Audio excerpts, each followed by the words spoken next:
Então, assim, para a gente poder começar, eu quero contar primeiro para vocês os benefícios que o exercício pode trazer em pelo menos 5 mecanismos de dor, tá bom? Vamos lá, só beber aqui minha água.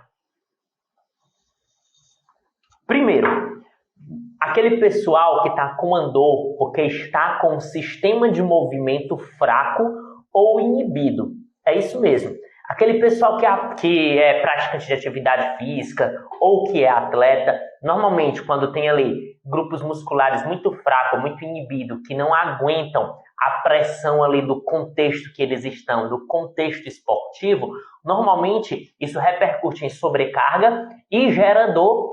Sim, a gente não pode, em hipótese alguma, excluir o fator bio dentro do contexto ali do paciente, né? Porque dentro dessa leva de abordagem biopsicossocial, a gente está acabando deixando muito bio de lado. Só que existem sim, pessoal, grupo de pessoas que tem uma dor causada por um mecanismo de movimento inibido, tá bom? Ou fraco.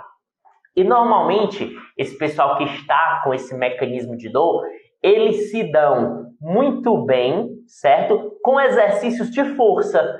E melhor ainda, quando o exercício de força é somado ao exercício aeróbico, tá bom? Exercício de força, mas exercício aeróbico, evidências moderadas mostram pra gente que o tratamento da dor desse mecanismo de fraqueza e inibição de movimento ocorre muito mais rápido com exercício de fortalecimento e aeróbico. Então, olha lá. Primeiro mecanismo de dor, uma falha no sistema do movimento. O exercício é super indicado, tá bom? Para controlar a dor dessa galera, certo? Que está com musculatura fraca ou inibida. Vamos lá. Estão anotando? Esqueci de falar, né? Pega caneta aí, porque a gente vai dar muita informação aqui legal. Então é preciso aí, né, de vocês com um bloquinho e com a caneta. Olha, agora o exercício naquele pessoal que tem uma dor de mecanismo psicossocial, tá bom? O pessoal que tem uma dor de mecanismo psicossocial, normalmente, quando a gente utiliza o exercício nesse pessoal, ele está ligado a uma redução dos sintomas depressivos, tá bom? E a uma melhora do aspecto cognitivo. Quando a gente fala de uma dor causada por um mecanismo psicossocial, normalmente é uma dor causada por um mecanismo que a gente não vê fisicamente, não é? Como é a dor que é causada por uma alteração do sistema do movimento. Porque a gente ainda tem a impressão que dor é só aquilo que a gente consegue ver. Músculo fraco, músculo inibido, esse sistema aí de movimento que é tão acostumado o fisioterapeuta trabalhar. Mas tanto a dor que é causada por aspecto físico, como por aspectos que você não vê, ela irá ativar regiões parecidas aqui no cérebro que geram a saída de dor. Áreas sensoriais, límbicas e associativas, ligadas a sistema de emoções, a sistema cognitivo, tá bom? Então, você tem que conhecer esses outros mecanismos de dor, tá bom? Dentro do mecanismo psicossocial, quando a gente fala da utilização de exercício, o grande benefício, o que ele faz ali, que faz a dor passar, pessoal, é a liberação de opioides endógenos, tá bom? E com essa liberação de opioides, como até a Letícia falou, liberação de serotonina, de endorfina, de norfina, isso daí, a liberação desses opioides faz com que ocorra um processo analgésico, tá bom? Principalmente aqui nessas vias centrais, tanto no cérebro quanto ali na medula, certo? Além dessa liberação de opioides que o exercício produz em pessoas que estão com andor de mecanismo psicossocial, também tem mais uma substânciazinha nova, tá bom? Que eu queria que vocês pegassem a caneta e anotassem, que talvez, se vocês já tiverem visto eu falando muito, né, de opioides endógenos, dessa liberação hormonal com o uso de exercício, mas eu acho que eu nunca tinha falado dessa substânciazinha para vocês, que eu vou falar. Anota aí, tá bom? Fator neurotrófico derivado do cérebro. tá bom? Em pacientes que têm uma dor predominantemente de mecanismo psicossocial, o fator neurotrófico derivado do cérebro, ele é liberado, assim como opioides, através do exercício, e isso ajuda a tratar esse mecanismo de dor, certo? A gente vai comentar sobre 5. Eu quero que vocês tenham uma noção geral do poder que o exercício tem, para depois a gente chegar na contraindicação, beleza? Quando é uma dor, pessoal, de mecanismo neuropático, anota aí, a gente já está chegando no terceiro tipo de dor. E preste atenção, se cada paciente apresenta um mecanismo de dor diferente, pessoal, normalmente nós temos que utilizar condutas diferentes, não é? Só que o exercício, ele é uma conduta que ele acaba agindo de uma forma, como é que eu posso dizer, multifatorial. O exercício é uma conduta que atinge todos esses tipos de mecanismos e de uma forma positiva, tá bom? Então, dentro de tudo que a gente tem, o exercício, ele é a melhor ferramenta, porque ele vai atingir, e é o que eu estou tentando mostrar para vocês, todos esses mecanismos de dor de alguma forma, mesmo que seja de alguma forma um pouquinho mais diferente do que a outra, certo? Vamos lá até agora.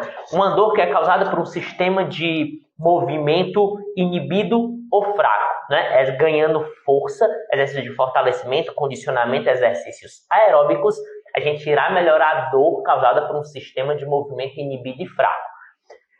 Dor causada por um mecanismo psicossocial, fator neurotrófico derivado do cérebro, mais opioides endógenos. Tudo isso é liberado pelo exercício e vai trabalhar o sistema nervoso central e fazer com que ocorra o quê? Uma diminuição de sintomas depressivos e uma melhora do aspecto cognitivo, certo? Que normalmente quem está com uma dor de mecanismo psicossocial, geralmente é isso que se sobressai, tá bom? O baixo entendimento da situação e fatores depressivos.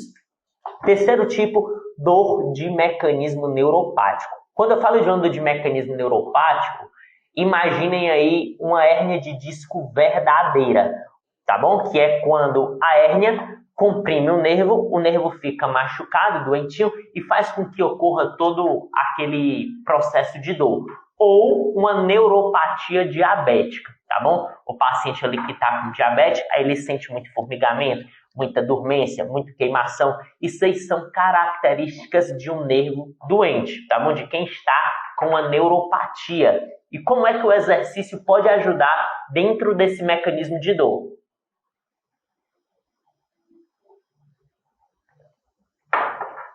Pessoas que estão com uma dor neuropática, o exercício ele vai ajudar diminuindo a sensibilização, tá bom? Que está ocorrendo ali no nervo que está machucado, no nervo que está lesionado, além de aumentar, tá bom? A produção de fibrazinhas nervosas, tá bom? Então aquele nervo ali que está lesionado, que está ferido, que está machucado, quando a gente aplica o exercício nesses pacientes com dor de mecanismo neuropático, o exercício vai estimular o crescimento, tá bom? De nervo, além de favorecer o crescimento de nervos para ele se recuperar, vai diminuir a sensibilização. Então, olha, até agora, tudo que o exercício pode fazer em quem está com dor.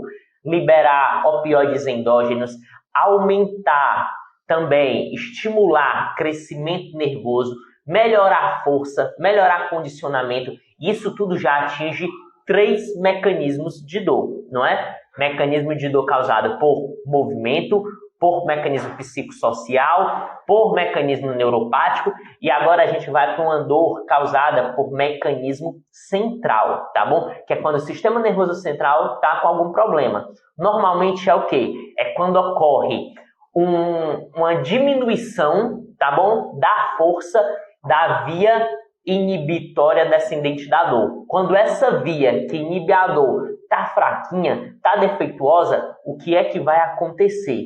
Vai aumentar, tá bom? A facilitação, as informações aferentes lá para o nosso sistema nervoso central.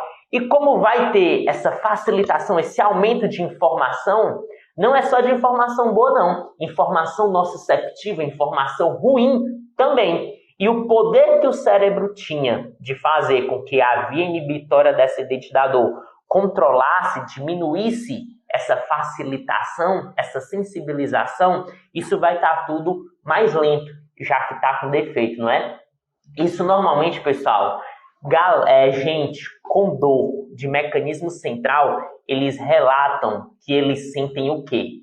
Eles sentem dor causada por estímulos normalmente inócuos. Por exemplo, um carinho, tá bom? Um toque leve na pele. Quando o sistema nervoso ele está altamente sensibilizado, você consegue perceber quando o paciente apresenta características como alodinia, que são esses estímulos que não causam dor, que vão causar dor, ou hiperalgesia, estímulos ali que causam uma dorzinha média, normalmente, aí nesse paciente causa uma dor gigantesca. Sistema nervoso ali está altamente sensibilizado. Vias aferentes que levam estímulos aqui para o sistema nervoso central altamente facilitadas, enviando muito mais rápido e com muito mais força informação, e o sistema nervoso central e a sua via que inibidor fraquinha. Quando a gente utiliza o exercício nesse pessoal que normalmente tem uma sensibilização central ou periférica, o exercício vai servir para quê? Para fazer com que essa viazinha que inibe a dor, ela retorne o seu funcionamento, certo?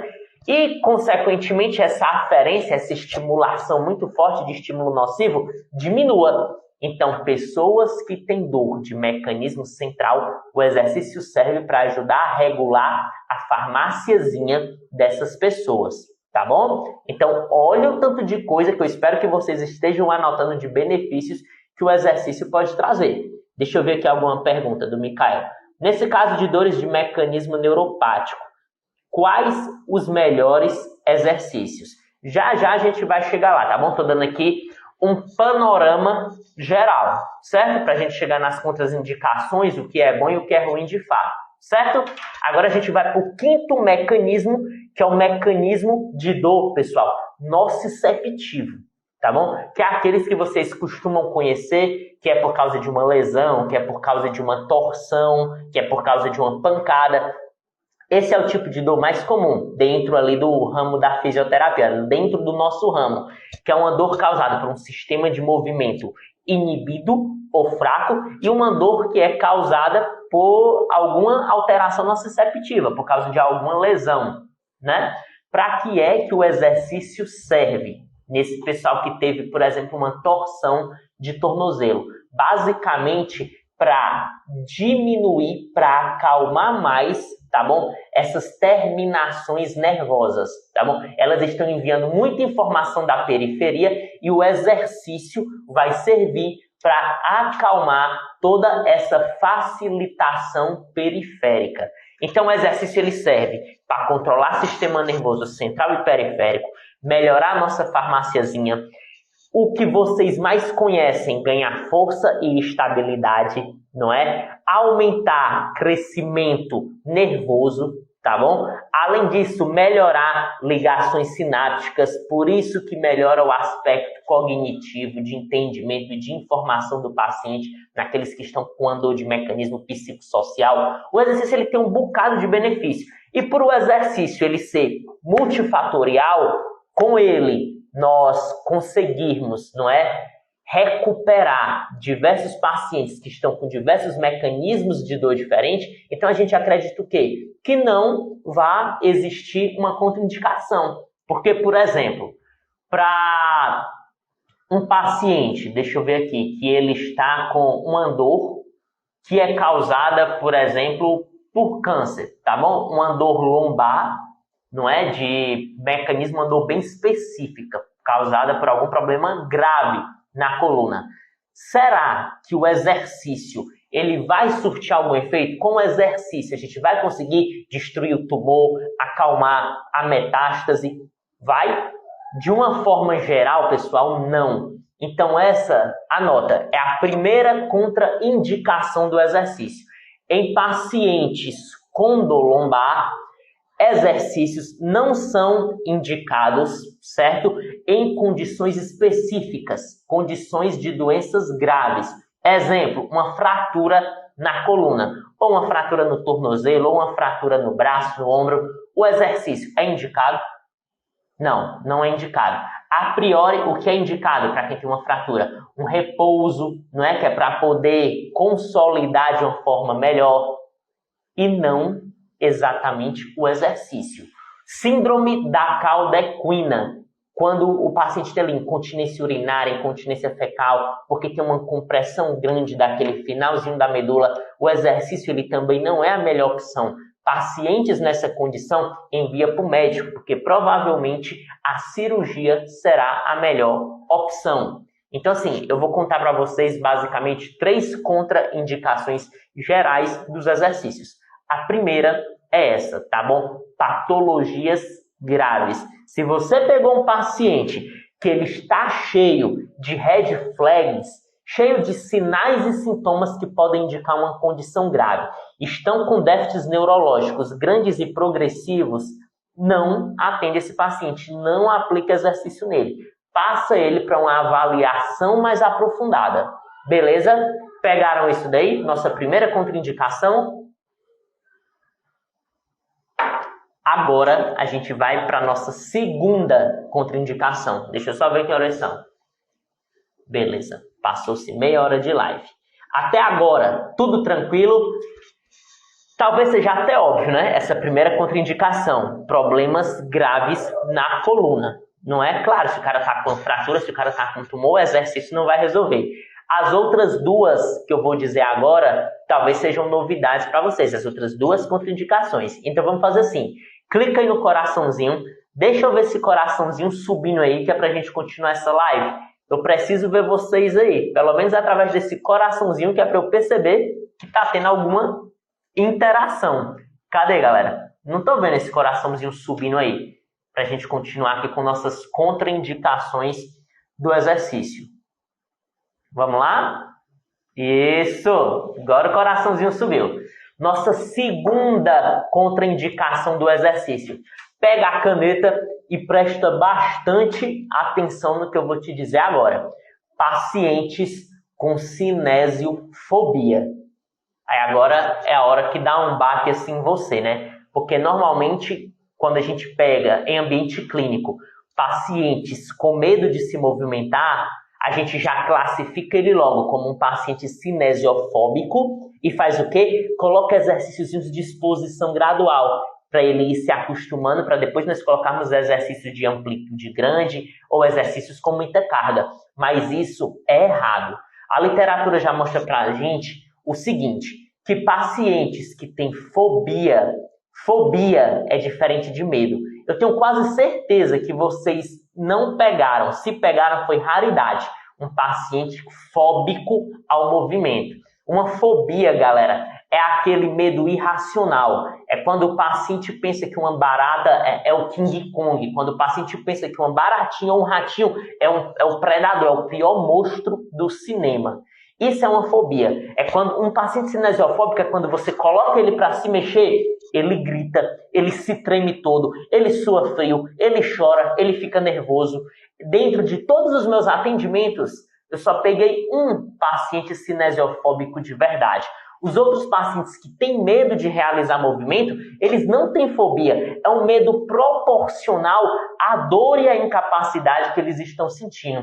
Então, separem com bastante atenção isso. Porque um paciente que tem medo de movimento, que é um medo proporcional, o exercício é perfeito. E normalmente é um paciente que está com uma dor de mecanismo psicossocial, onde o entendimento dele está alterado, o cognitivo dele, e ele está com medo. A região límbica dele também ali está meio alterada.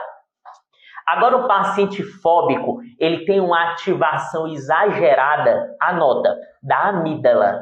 A amígdala é uma das estruturas do nosso cérebro responsável por nossas reações emocionais. A amígdala direita do nosso cérebro é responsável por reações emocionais negativas. E o que é que os estudos mostram? que aqueles pacientes cinesiofóbicos que foram expostos ao estímulo indutor de fobia, que foi o exercício, eles tiveram uma ativação maior da amígdala direita, que está ligada a um aumento de uma reação emocional negativa. E a consequência disso foi o quê? Aumentou mais o medo do paciente em relação ao movimento. Então, você expor um paciente cinesiofóbico ao movimento, você vai estar estimulando mais ainda a ativação da amígdala direita, que é a responsável por reações emocionais negativas. Então, um paciente cinesiofóbico, o exercício não é o mais indicado. Pode ser síndrome do pânico. Normalmente, um paciente cinesiofóbico é algo exatamente parecido com pânico. É algo exagerado, é algo desproporcional. Vocês já devem ter visto em filme pacientes claustrofóbicos, né? Que tem medo daqueles lugares pequenos, apertados. Eles choram, eles gritam, eles desmaiam. Fobia é uma aversão, é um pavor, é um pânico. Lembra disso, é algo desproporcional.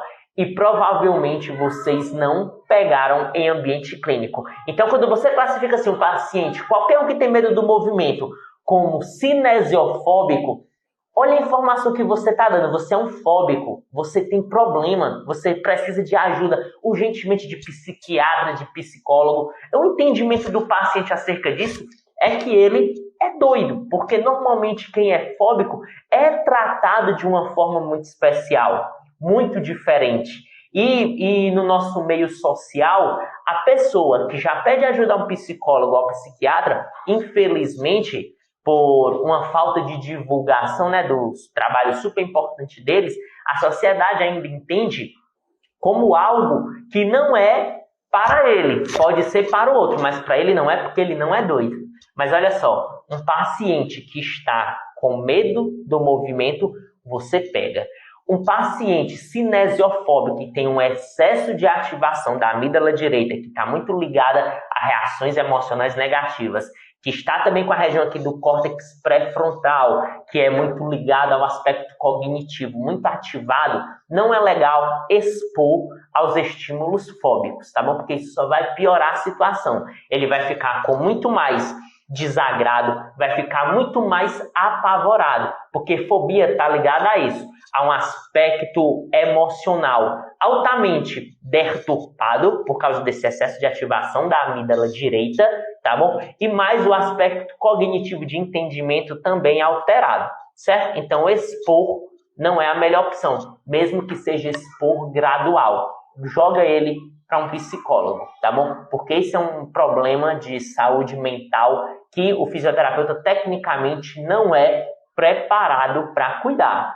Beleza? Então até agora nós temos duas contraindicações, não é? Exatamente. Duas contraindicações para o exercício. Ficou claro até agora, galera, que a gente vai para a nossa terceira contraindicação.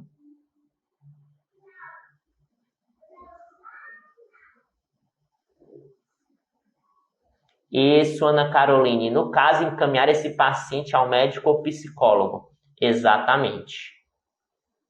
Certo? Então, o paciente cinesiofóbico, que é aquele que tem medo do movimento independente de dor ou não? Não.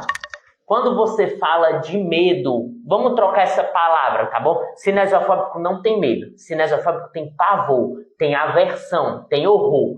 Medo é o que um paciente com dor na coluna normalmente chega. Ele evita se abaixar, ele se abaixa porque ele acha que a dor dele pode piorar. Isso é medo. Isso é proporcional ao que ele vê ali no exame de imagem, ao entendimento dele. Agora, o cinesiofóbico, ele tem pavor, ele tem aversão, ele tem horror. É algo totalmente desproporcional. Então, troque esse medo exatamente por isso, por pavor, aversão e horror. Vai para o médico ou para um psicólogo. Contraindicado o exercício, porque se você está expondo ele a algo que ele já tem pavor e horror, mais uma vez, isso vai aumentar a ativação da amígdala direita, que é o que os estudos mostram. E quanto mais ativada a amígdala direita, ela está muito ligada a reações emocionais negativas, mais pavor o paciente vai fazer ainda. Ah, eu vou expor pouco, eu vou expor gradual, vai gerar pavor. Eu vou expor de uma forma média, vai aumentar a fobia. E de uma forma de uma vez, mais fobia, mais aversão e mais pavor ainda. Então, entendam isso, tá? O paciente que está com medo não é cinesiofóbico, tá bom? Com medo de se mexer. O fóbico, o cinesiofóbico de verdade, é o que se treme, é o que grita, é o que chora, é o que desmaia quando está exposto ao estímulo. Eu peguei só um em todos os meus atendimentos, em todos esses anos de atendimento de dor lombar. E eu creio que provavelmente vocês não devem ter pegado nenhum. Quem aqui já pegou? Paciente cinesiofóbico de verdade. Se o movimento é indutor de fobia, de pavor, parou. É proibido exercício nele. Primeira conduta, manda para o psicólogo, manda para o médico. Certo? Vamos lá agora. Terceira contraindicação. Deixa eu ver a hora aqui. Creio que é a terceira e última contraindicação.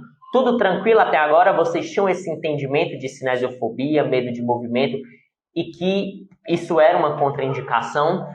Vamos lá, pessoal. Como é que está aí a interação? Vocês tinham esse entendimento?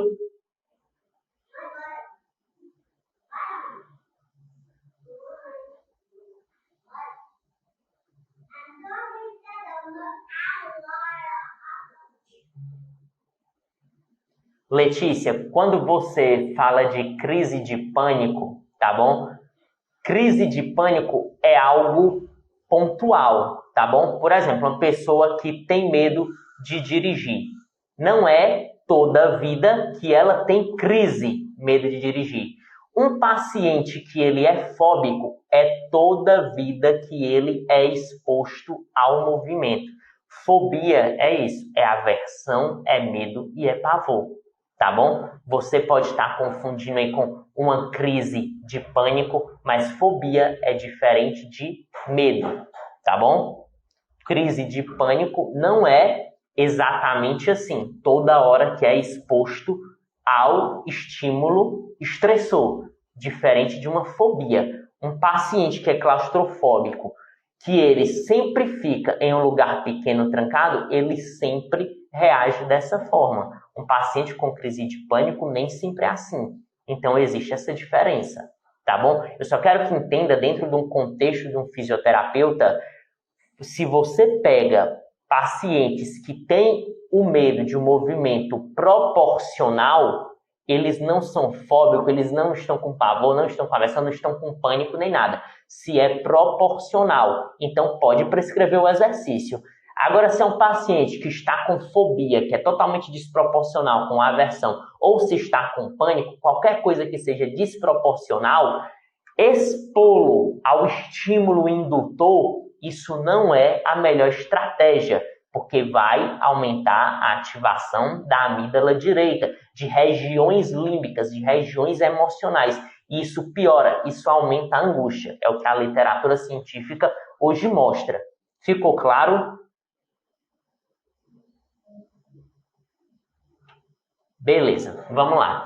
Nosso terceiro, certo? Letícia, é o que a literatura mostra. Quem quiser esse artigo que eu estou comentando, vai no meu direct, tá bom? Que tudo que eu estou falando aqui, eu vou mandar as evidências. Talvez você seja uma seguidora nova, mas sempre quando a gente faz nossas lives, que é baseada em evidências, a gente coloca os artigos no grupo do Telegram.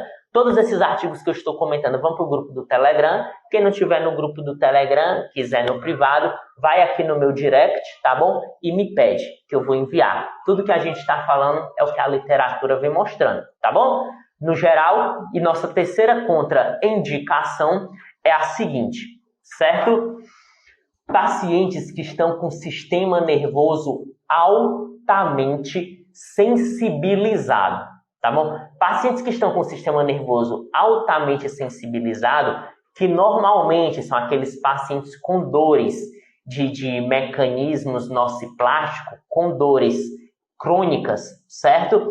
Esses pacientes, eles podem apresentar exatamente o que a gente comentou, alodinia ou hiperalgesia, não é? Que é quando ocorre essa alteração sensitiva.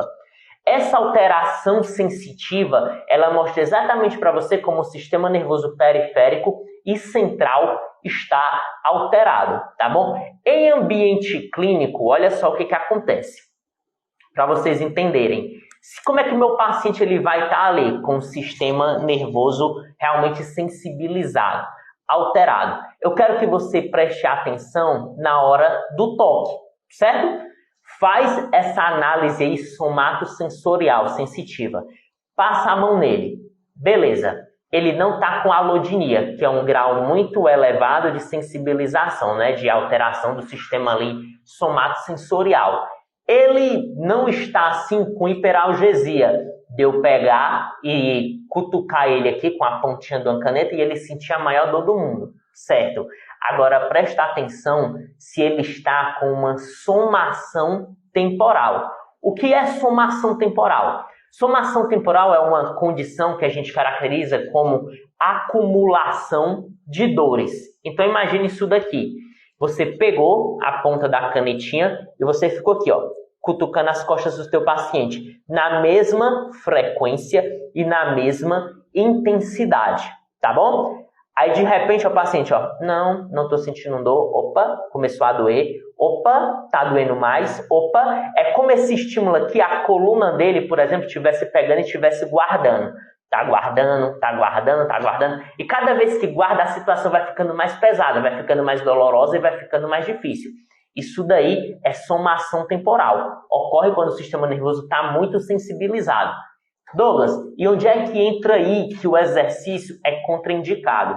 É contraindicado principalmente exercícios repetidos.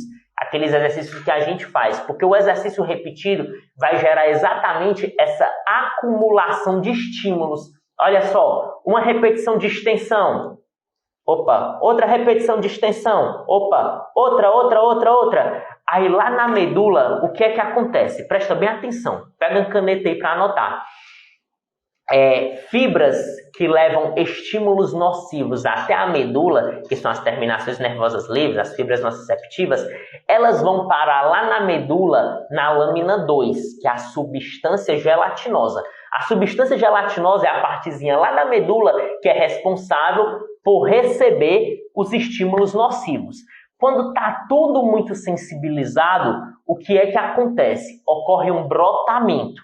As fibras C, que levam estímulos nocivos lá para a substância gelatinosa, elas acabam saindo da casinha delas e entrando ali na lâmina 3, na lâmina 4, que não costumam receber estímulos nocivos. São casinhas ali na medula que recebem normalmente o quê? Estímulos mecânicos, estímulos de vibração, estímulos proprioceptivos, de fibras beta, por exemplo. Tá bom? Então, vai ocorrer esse brotamento, certo? As fibras vão sair ali, as fibras nervosas da lâmina 2, e vão ficar ocupando as casinhas que recebem estímulos mecânicos. Então, toda vida que o estímulo mecânico ele foi enviado, principalmente o mecânico repetitivo, quando ele chegar lá na medula, na casinha dele, na lâmina 3, na lâmina 4, ele vai se misturar, tá bom? Isso é uma das teorias mais fortes que a gente tem.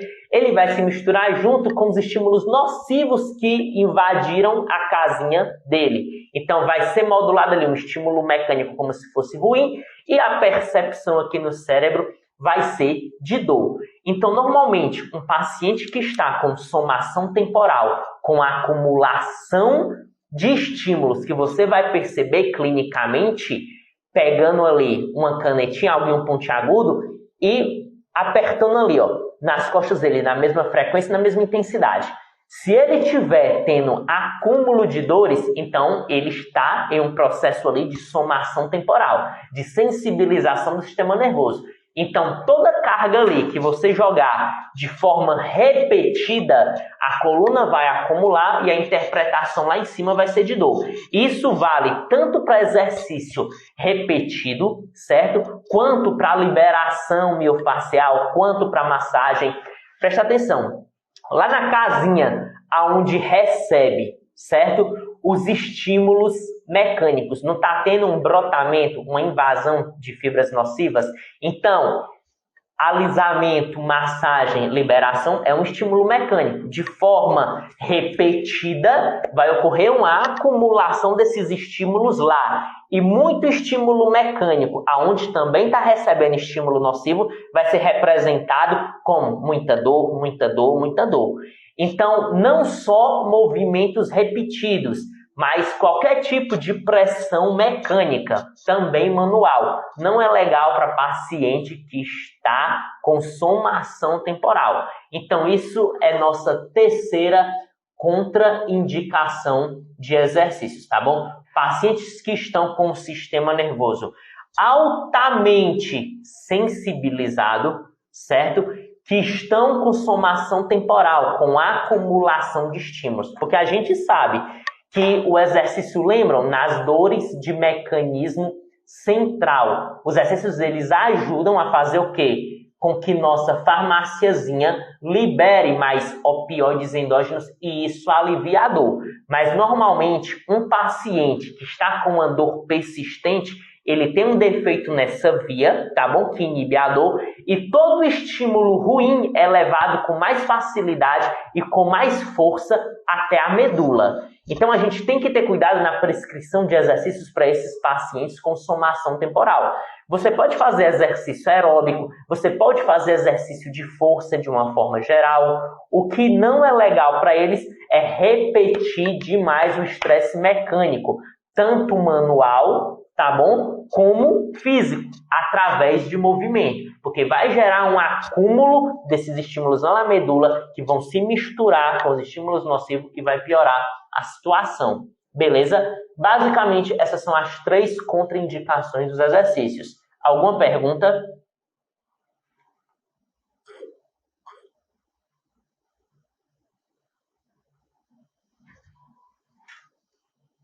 A somação temporal, ela será diminuída com o exercício, tá bom? Só que abusa de exercícios aeróbicos, exercícios de força.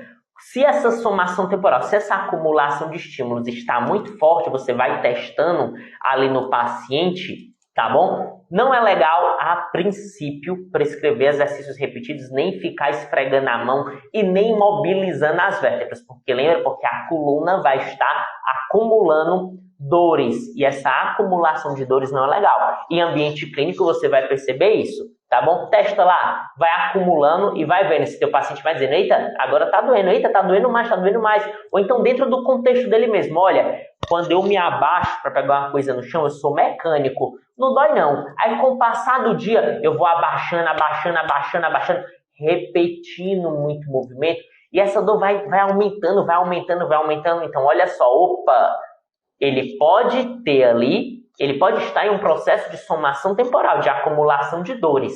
Então, nesse caso, o Mackenzie, exercícios repetidos, a princípio, não é uma boa estratégia. Nem mobilizar as vértebras e nem fazer massagem. Porque no outro dia, esse paciente vai chegar pior ainda. E já deve ter acontecido com vocês, não é? De ter feito ali uma massagem no paciente ou ter feito um exercício. E no outro dia, o paciente ter chegado pior do que quando ele apareceu para você. Aí o que é que você diz? Não, é normal, é porque é a primeira vez que a gente está fazendo. Não, não é normal. Provavelmente ele estava com somação temporal, você não soube avaliar, você não soube prescrever o exercício de forma correta, aí por isso que ele piorou tanto no outro dia. Tá bom? Alguma pergunta? Galera, como é que tá aí? Hein? Deixa eu ver que horas são. Isso a gente já está chegando no final, tá bom? E no caso das neuropatias, Douglas, que eu perguntei, pronto, boa, Mikael. Neuropatias, a gente tem que prescrever o exercício, principalmente o aeróbico. A literatura relata que nos casos das neuropatias, ele ajuda a liberar de uma forma muito mais rápida, tá bom? Esses opioides endógenos, essas substâncias analgésicas. Isso vai fazendo o quê? Vai tirando esses irritantes mecânicos, essas citocinas pró-inflamatórias, tá bom? Como a neuropatia, ela é algum problema, normalmente muito que atinge a estrutura, tanto como a neuropatia diabética, como uma hérnia de disco, então a gente sugere, durante uma prescrição de exercícios, você ter um pouco de cuidado, certo? Nesses pacientes, se você estimular esse aumento da dor demais. Então, exposição gradual e diminui o exercício se a dor estiver aumentando demais. Porque se a dor estiver aumentando demais, é porque você pode estar machucando mais ainda essas estruturas aí nervosas. E em um paciente que está com a neuropatia, normalmente, principalmente se for um paciente de coluna, o nervo ele já está machucado, ele está sendo comprimido. Então, se você faz exercícios que aumentem a pressão demais nesse nervo, que vai ser repercutido através de um aumento grande de déficits neurológicos, você vai ver como? Quando a dor periferizar. Quando a dor se espalhar demais, você está irritando demais o nervo do teu paciente. Então, o mecanismo neuropático ali vai ficar muito mais irritado. Então, você sabe que está indo no caminho certo, Micael, quando você aplica exercícios nesse paciente que estão fazendo a dor centralizar. Quando a dor está centralizando, está se aproximando da coluna, isso é uma das observações que faz a gente perceber que a gente não está irritando o sistema nervoso periférico e nem o central. Então, essa é a dica que eu posso te dar. Tá bom, Micael? Que no caso de neuropatias, onde o sistema nervoso periférico até o central estejam muito irritados, a melhor prescrição de exercícios é aquela que não faz a dor se espalhar. Se a dor está se espalhando, é porque você está irritando demais o nervo, o sistema nervoso que já está machucado. Ficou claro aí, Micael? Vamos ver a pergunta do Roger. E o thrust, Douglas? Haja visto que diminuir a somação temporal pode entrar como exercício posteriormente?